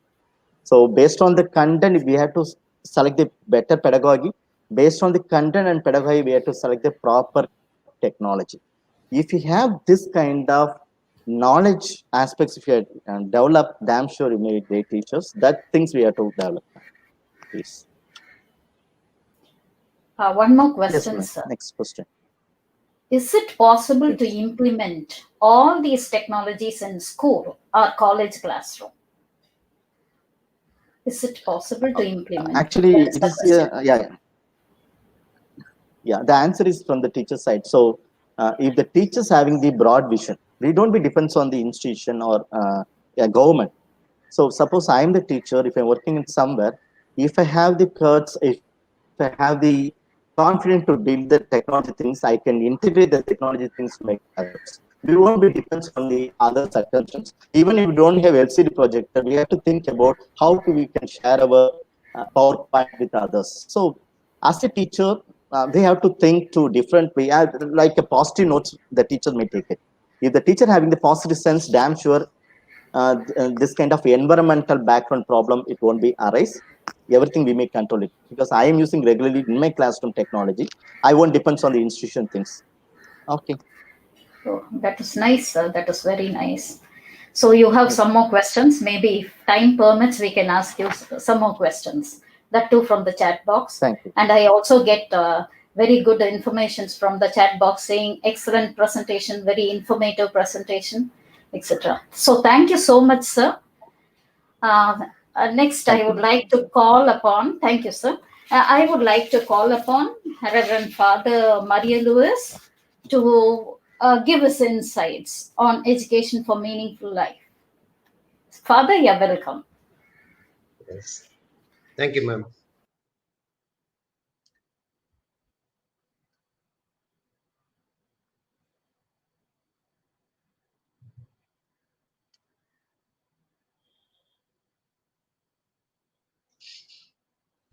So I'm happy to participate in this panel discussion. Thanks to the Secretary, Principal, Alma ma'am, and the organizing committee for this opportunity. Our topic is EduLead 2020.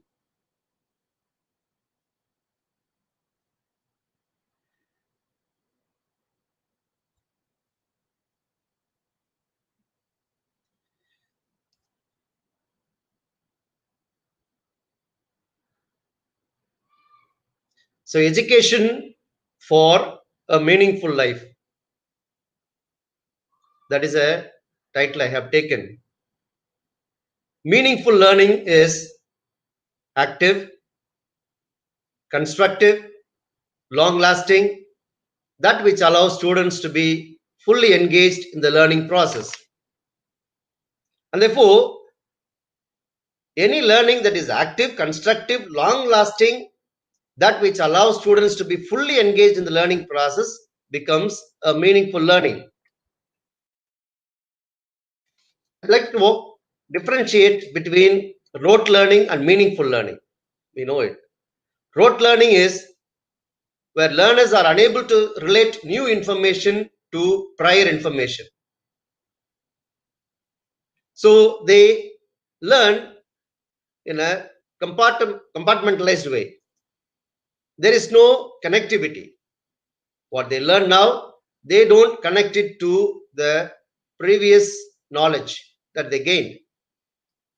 Whereas meaningful learning is just the opposite, where learners are able to relate new information to prior information. Then learning becomes meaningful. In this connection, we can talk of transfer of learning. Transfer of learning means the use of previously acquired knowledge and skills in new learning or problem-solving situations. Thereby, similarities and analogies become between previous and actual learning content and processes may play a crucial role.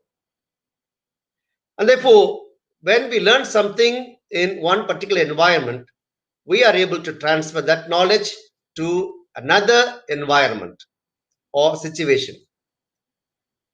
There are three types of transfer of learning, we know. One is called positive transfer. When learning in one situation facilitates learning in another situation positively, it is known as positive transfer. It is going to make a positive impact on the learner. Negative transfer. When learning of one task makes the learning of another task harder, it is known as negative transfer. It makes another learning difficult. Then it becomes negative. Neutral transfer. There is no change I would like to move on to cognitive skills, because meaningful learning teaches students important cognitive skills. What are cognitive skills? Cognitive skills are the core skills your brain uses to think, read, learn, remember, reason, and pay attention. And therefore, these are the cognitive skills that your brain is using to think, read, learn, remember, reason, and pay attention. Higher order cognitive skills. Concept acquisition, for example. Yes, we learn, we acquire knowledge, but concept clarity is not there in many learners today. And therefore, concept acquisition is very important in learning. That is a higher order cognitive skill. You need to be clear about what you are learning. Systematic decision making is a higher order cognitive skill. Decision making itself is a very hard task for many. Systematic decision making is a wonderful thing. Evaluative thinking. Yes, thinking, but evaluative thinking. You evaluate which is right, which is wrong, which is good, which is not good. Evaluative thinking. You need to choose. Brainstorming is a higher order cognitive skill. In a given environment, people are able to come out with ideas not thought previously. That becomes brainstorming. Innovative things come out spontaneously. Rule usage. A rule that you learned in particular environment, you are able to use it in another environment. You are able to apply it. Some examples of cognitive skills. Sustained attention. That is becoming a very difficult thing today for many, I feel. Not able to pay attention in a sustained manner. People often switch from one to another. They're not able to sustain, not able to pay attention. That is the problem that many learners are facing today. And therefore, this becomes very important today. With the use of media, cell phone, and everything, people are not, the learners, students are not able to pay attention in a sustained manner. Selective attention. Yes, so many things are available today. But now you need to select which one to pay attention to. That you need to learn. Otherwise, we'll be at a loss. Divided attention. At times, you may need to pay attention to many things at the same time. It's not enough to be selective. You need to pay attention to many things at the same time and still remember them. That is an art which we need to develop. Long-term memory. Yes, we remember things for a short while. That is because we learn things only for an exam. If we need to retain things in the memory for a longer time, we need to develop our own memory power. Working memory. That also is a cognitive skill. Sometimes we need to have only working memory for certain things. We need not remember certain things forever. Logic and reasoning, very important thing. Auditory processing, visual processing, all these things are examples of cognitive skills. And therefore, if our learning to be a meaningful learning, education to be meaningful, we need to develop these cognitive skills. It is not just memorizing something. It is not just learning something. It is not just cramming something. But then we need to really practice these cognitive skills. Another factor that I would like to stress here for a meaningful learning is life skill. What are life skills? Skills that are necessary or desirable for full participation in everyday life are called life skills. And therefore, education should be related to life. It is not just, okay, we learn something for the sake of learning. It is not just for the sake of learning. Education is not an end in itself. It is for living a better life. And therefore, skills that are necessary or desirable for full participation in everyday life are called life skills. WHO lists 10 life skills: problem solving, critical thinking, effective communication, decision making, creative thinking, interpersonal relationship, self-awareness building, empathy, coping with stress, and coping with emotion. If you look at this list, all these things are very, very important today to live a full life. Yes, people are educated. They have degrees, but many people do not know how to live their life. That is a problem. And therefore, they are not able to solve the problems of life, the problems that they face day to day. They do not have a critical thinking, critical view of life. Effective communication, on that rests everything. People may have so many degrees behind their name, but what counts at the end is how you are able to communicate an idea to the hearers. A teacher is not just judged by the qualification, but how effective he or she is. Decision making. We need to make decisions. Mostly people leave it to others to decide for them because nobody wants to take risk of making decisions. Suppose my decision goes wrong, what will happen? There is a fear. Creative thinking, very much needed today. We cannot just be on a beaten path. We cannot just walk on the rut. We need to be creative. We need to do things creatively. That is what the world is expecting today. Interpersonal relationship, which is becoming really hard today. People are tied down to their own social media. And therefore, interpersonal relationship becomes very, very difficult today. Even to call her own son or daughter for a meal, the mother has to make a call in the same house. Life has become so difficult today. Interpersonal relationship is really strained. Self-awareness building. Unless and otherwise we know what we are, our learning becomes a waste. Empathy, another factor, another skill that is really having a problem today. With one child in a family is becoming very small. This empathy is becoming a real issue. Not able to understand the pains of others. Coping with stress, very, very important. Even during this pandemic, many questions are being asked on that. Yes, stress is the word that is commonly heard today by everyone. Everyone, even small children today talk about stress.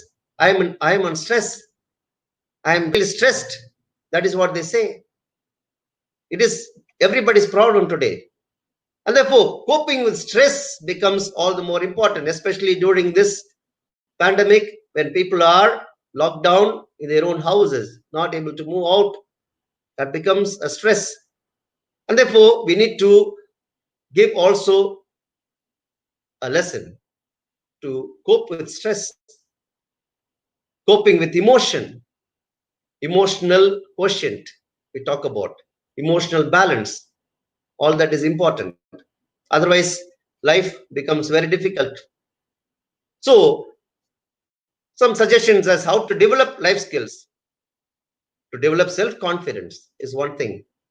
Yes, unless and otherwise we have self-confidence, we cannot really have life skills. We cannot really live our life. Really, we cannot make our education meaningful.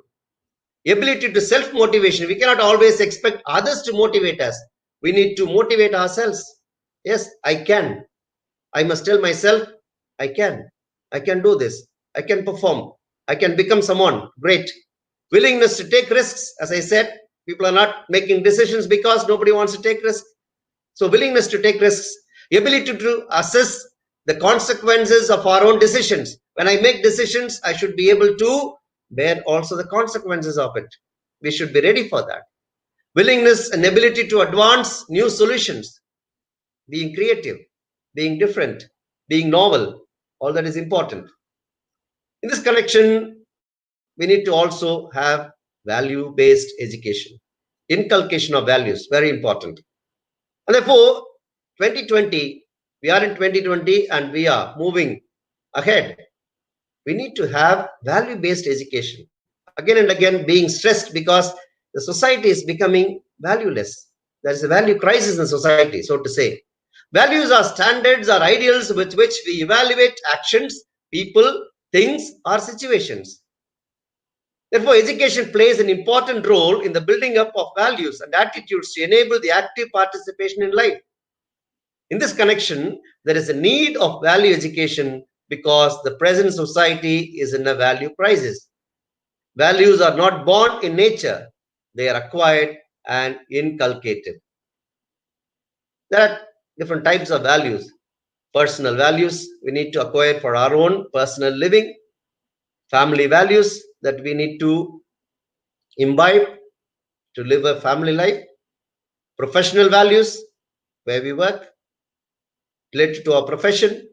National values, moral values, spiritual values, cultural values, and the like. And therefore, all these should become part of education. Only when education is taking into consideration all these values into it, then education can really bear the desired fruit. Value education, talking on this, ma'am already said in the introduction when introducing me, I was teaching value education to the students. Then I said, we need to really make it work. We need to make it practical. So I said, one of the values we need to practice is honesty. And therefore, two things I did. One, I said, examination will be conducted without any invigilator. You know that you have studied, and therefore you write the exam. And the 4 invigilators will just go, give question papers, and then return to the staff room. The students will be writing the exam. Sometimes I just used to go out of curiosity to see. Everybody will be at their paper, writing. Not even one turning this side or that side. When you really place confidence on the students, they really imbibe the value. The value of honesty was learned. Not even one person I have seen copying. And therefore, it can be done. And we should be ready for that. We should be ready to take risks. We should be ready to take risks. Yes. But when you do that, yes, we get the desired effect, result. There is an honesty store where things are there, stationery, some snacks. I tell them nobody will be there to sell things. You just go pick up what you want, put the money there in the box. Nobody is there to watch you, not even camera. And therefore, students were doing that. And therefore, we need to make values work. We need to make education work. We need to make education practical. Otherwise, it should not just remain only in the classroom. That should be transferred to real life situations. That is what I feel today. So EduLead 2020, we are discussing today, this education should be transferred. Education should be taken to real life situations. For that, they need to have cognitive values, cognitive skills, life skills, and all these values into them. Then life will become easier. When I was teaching in a school, another example just like to quote, I was teaching about patriotism. I said one of the acts of patriotism is taking care of a plant. So I said one practical thing will be, in the water bottle that you bring, there may be little water remaining at the end of the day. When you go out of the classroom, what normally the students do, they just pour water on the ground and play with that and go. I said, go and pour that water for a plant. At least that plant will live. That is an act of patriotism, I said. From that day, the students were doing that, school students. Another act of patriotism is to take care of our surroundings. And therefore, I said, after the school hour, school is over, today we will go to the nearby road, that is that uneven road that is there. We will make it even. We will put some mud and we will fill up the holes there. You will not believe, all the students were there. And therefore, students are ready. If only the teachers are ready to do that. And therefore, life is so beautiful. Life is so beautiful. Education is so beautiful. It should not just remain in the classroom only. Once you are able to transfer it and give the values of life, I am sure people will value it more. Thank you.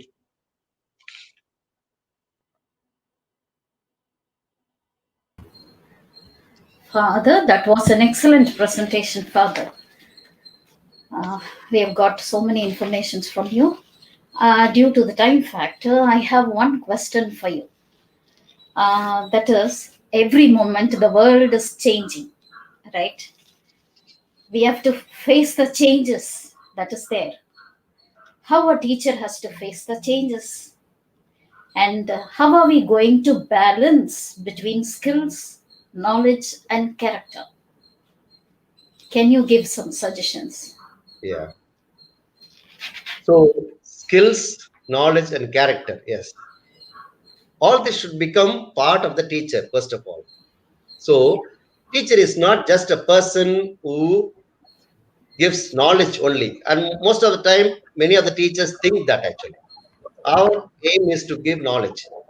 It is not transfer of knowledge from the head of the teacher to the head of the student. It is very clearly said. That is not knowledge actually. And that is what we think we should do. So it is much more than that. It is much more. It is much more than that means it is our own character. Students actually learn more from looking at the teacher, the way they dress, the way they walk, the way they behave. Their character speaks much more than their words.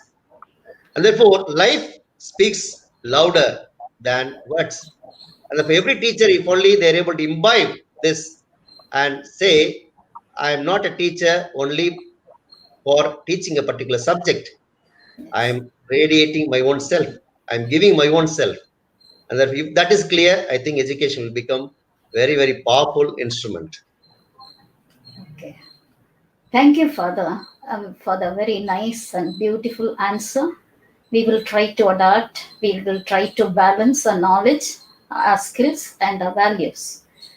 And I think in the chat box, all of them are messaging. They are saying very informative and thought-provoking session. From the chat box also, we have too many questions. For the want of time, 2 or 3 questions only. Okay. One is they have constantly they have been repeating one question: entrepreneurial skills and vocational skills, are they one and the same? Thelma ma'am. Yeah.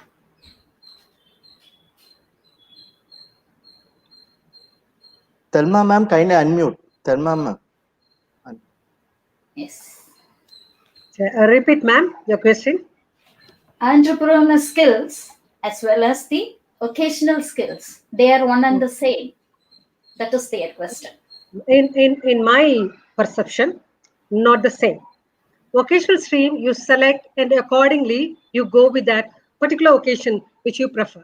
Entrepreneurial skills, it includes the totality of a personal, how they have to carry themselves in varied areas, how you are going to develop yourself in a situation where it demands your skill to be exhibited.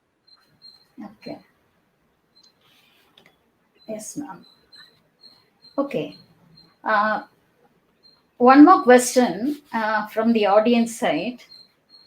I think this is for Dr. Thiyagu. In a digital divide, depending on technology, how we are going to be effective. Depending on the technology, how we are going to be effective. So here we can think about in what effectively we are integrating the technology. That is the answer for this. So because the teachers, we are using technology, but we are not using it effectively. That is the biggest problem. So when the people are hearing any technology, immediately they incorporate it. That is not correct. They have to find out which technology is more up for that particular pedagogy, and that particular technology when we can use for translating the particular content. So that knowledge, if we have, damn sure our technology may be more effective. So that is, we have to look on it. The teachers can find out a better tool, better pedagogy for the content delivery. That is the teacher side only we have to decide. Yes. Okay. Yes. I think one more question. This is from my side. As teachers, we are all moving from professional collaboration to collaborative professionalism. What do you think about it? It is a discussion for us, all of us. Shall I repeat? Please repeat. As teachers, we are all moving from professional collaboration to collaborative professionalism. What do you think about it? From my end, to do justification towards what I spoke in the beginning, you must be an entrepreneur. You must have that entrepreneurship skills to exhibit all your, even the instant the decision has to be taken according to the incidental and unexpected situations. You must be able to handle it. That is how your entrepreneurship skill must train you and take you. Keep on developing yourself towards facing better and harder situations.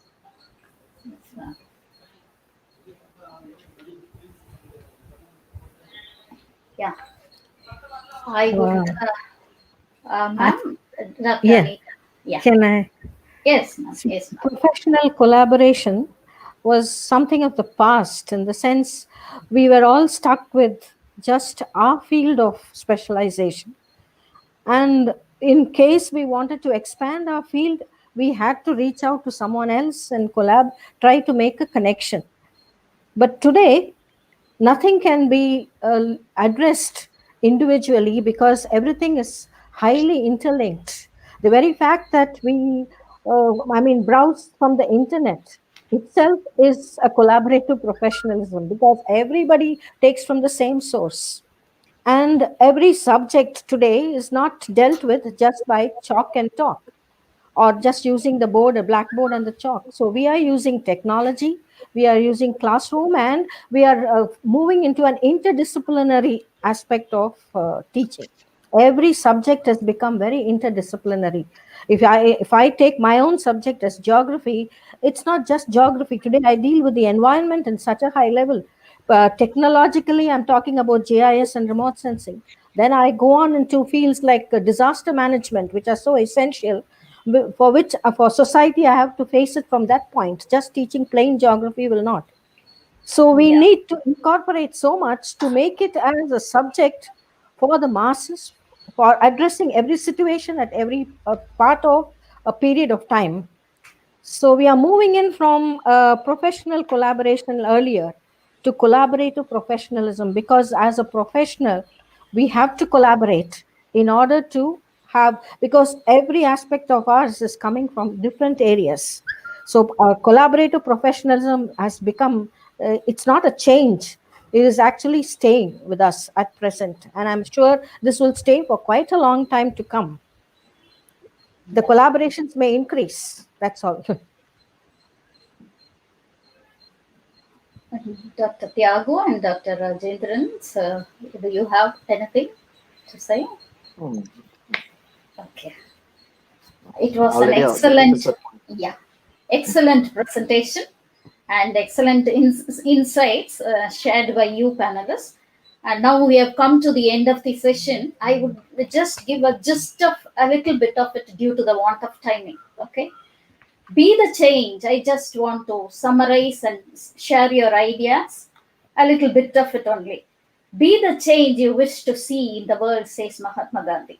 This quote inspires everybody because it keeps us grounded and reminds us to stay unique and not to do what everyone does. I think all the panelists discussed about the changes that everybody has to start within from themselves. With Dr. Thelma insisting on the entrepreneurial skills, and Dr. Rajendran urging about economic upliftment, and Dr. Maria insisting on the change from within, and mentioning the shifting role of the teachers, parents, as well as the society, and Dr. Maria on the educators to help the individual to raise their own power of excellence. And you have been talking about every individual has to introspect ourselves. It was a good insight that we have gained from you.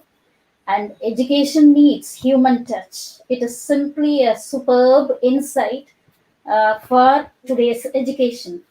And Dr. Thiyagu nailing his points about the latest technologies and recommending the teachers to change according to the changing scenario. And with Father Maria Lewis giving insights on the positive learning and the cognitive learning, and where are we and how we are going. When Dr. Maria was talking about where are we and how we are going, the founder was concluding by saying that you have to have a meaningful life and meaningful learning. What works with someone may not work for the other individual, and you see the difference in oneself and see the impact. That was the real insight given by Father. So thank you, panelists. And finally, EduLead discussion concludes that education is not bombarding with content knowledge. Technology made us to understand the complexity, and education is to form a lifelong lover of learning. As philosophy says, love for wisdom, love for knowledge.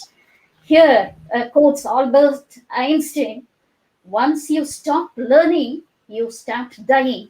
So, and with the realization of the self is the ultimate goal of education, says the philosophers, as well as the philosophers who are seated here as panelists giving their inputs. So, I am so thankful for this panel discussion, the participation of you, and the EduLead promotes, and it is going to create ways of lifelong meaningful learning. Finally, I would like to conclude for the participants from the insights given by the panelists: self-organization, learning environment. I repeat, self-organization, learning environment at home and in school will lead us to the 21st century. That is what EduLead is talking about. EduLead 2020 talks about self-organization, learning environment at home and in the school to lead to the 21st century. Thank you all. And now is the time to thank all the panelists, and gratitude is the best attitude. First and foremost, I thank Almighty for His constant loving guidance and support throughout this discussion. On behalf of the management, the faculty, the administrative and non-teaching staff, and the entire Stella Matutina family, I would like to express my deep sense of gratitude to Dr. Thelma for her vibrant address and sparing her whole time, valuable time, and for highlighting the issues that we need to deliberate on during the panel discussion. Thank you, ma'am. Next, I would like to thank Dr. Rajendran for his valuable insights about economic upliftment. Thank you, sir. In this scenario, you have been really talking about what is happening, and I thank you for your insights. Thank you, sir. Next, I would like to thank Um, I take this opportunity to thank Dr. Maria Anita to discuss the ideas where we are and where we are going. Your insights keep us thinking, ma'am, about how to go about in this future, in this scenario, as well as in near future. Thank you, ma'am. Thank you, ma'am. I Thank would you. like to thank Dr. Thiyagu. The continuous journey of learning to reach the highest point in performance is the sure way of achieving excellence. The role model of younger generation of the education department is none other than Dr. Thiyagu.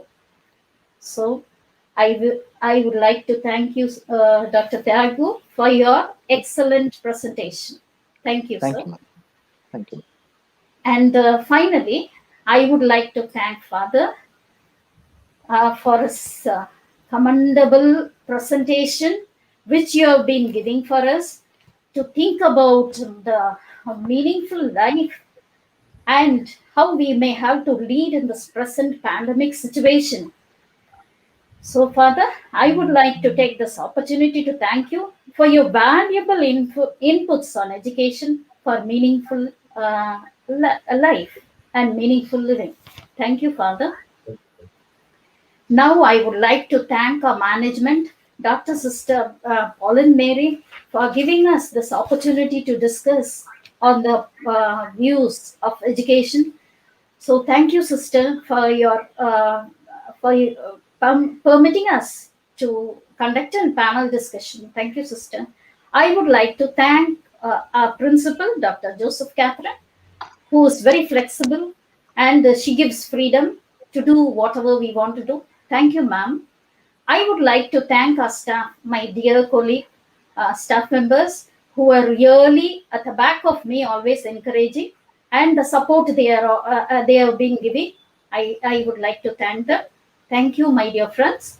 I would like to thank um, um, um, Auxilia, Francina, and Jocelyn Ranch, who were really here and making the live stream successful.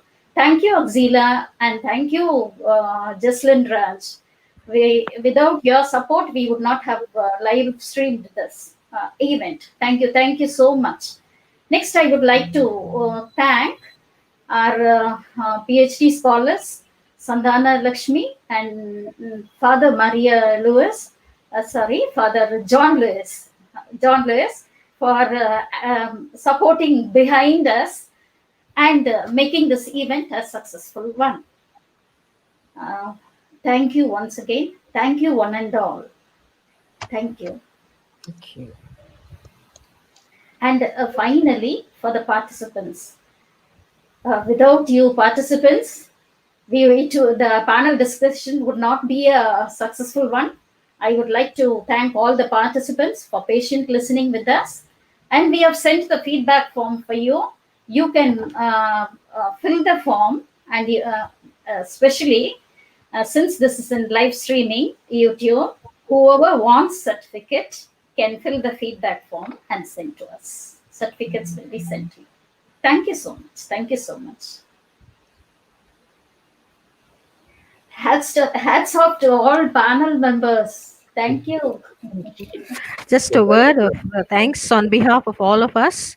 Yeah. I just like to thank Stella Matutina Institution of Education for grabbing the opportunity amidst the pandemic to organize this. As Dr. Thelma first thanked in the beginning itself, I just like to thank your secretary, the secretary of the college, Dr. Sister Anita Pollen, who was my former principal.